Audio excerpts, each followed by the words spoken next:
Our garage door has an arc on top, and at first we thought this was really nice. But as it turns out, there is a bit of a problem with it.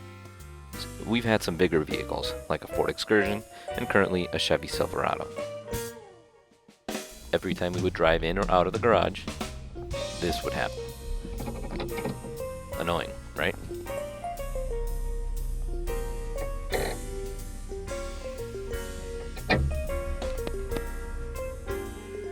Today I'm going to show you one of the easiest upgrades we made to our Chevy Silverado. The antenna is very easy to replace.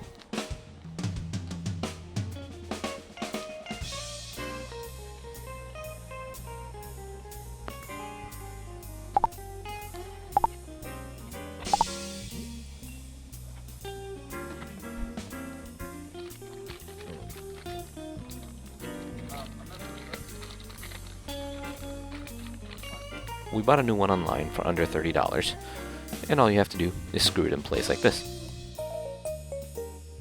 Voila! No more running into the garage door. That's it. If you're in the same boat, check out the link in the description below. You'll be glad you did.